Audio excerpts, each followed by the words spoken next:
मुंबईला महापौर मिळण्यासाठी फेब्रुवारी महिना उछाळण्याची शक्यता। भाजप आणि शिवसेना गटनोंदणी न झाल्यामुळे महापौर निवडणूक पुढे। आरक्षण सोडत जाहीर झाल्यावर 31 जानेवारीला होणार होतं मतदान।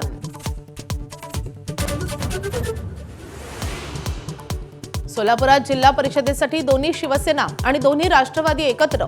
भाजपला हरवण्यासाठी महाआघाडी स्थापन। किशोरी पेडणेकरांना गटनेता केल्यावरून ठाकरेंच्या शिवसेनेत नाराजीची चर्चा।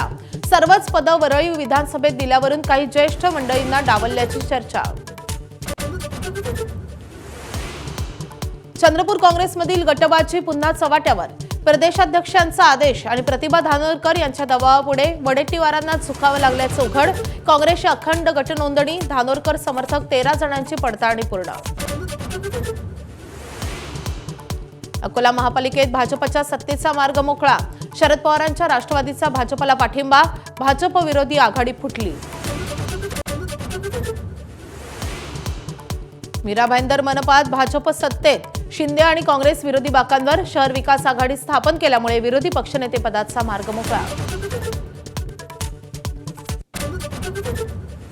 अजित पवार आजपासून जिल्हा परिषद आणि पंचायत समिती निवडणुकांचा प्रचार करणार। 1967 सालापासूनची परंपरा राखत कान्हेरी येथील मारुती मंदिरात फोडणार प्रचाराचा नारळ। दोन्ही राष्ट्रवादी एकत्र। नांदेडमध्ये गुरु तेग बहादूर यांच्या 350व्या शहीदी दिनानिमित्त हिंद चादर कार्यक्रमाचं आयोजन।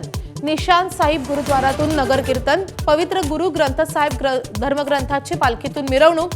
उद्या अमित शहा दर्शनाला येणार।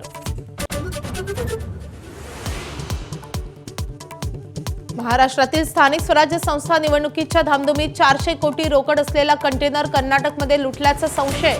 नाशिकमधल्या तरुणाच्या अपहरणानंतर पोलिसांकडून तपास सुरू।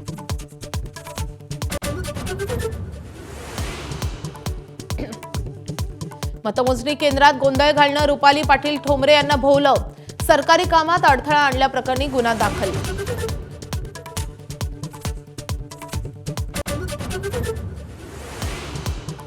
मुंबईतील ओशीवरा गोळीबार केल्याप्रकरणी अभिनेता कमाल आर खान पोलिसांच्या ताब्यात। एका मॉडेलच्या घरावर केला होता गोळीबार। पिस्तूल सफाई करताना तपासण्यासाठी गोळीबार केल्याचा कमाल खानचा दावा।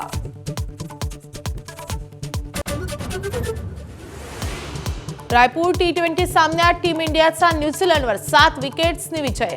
सूर्यकुमार यादव, ईशान किशनची अर्धशतकं। टीम इंडियाची मालिकेत 2-0 अशी आघाडी।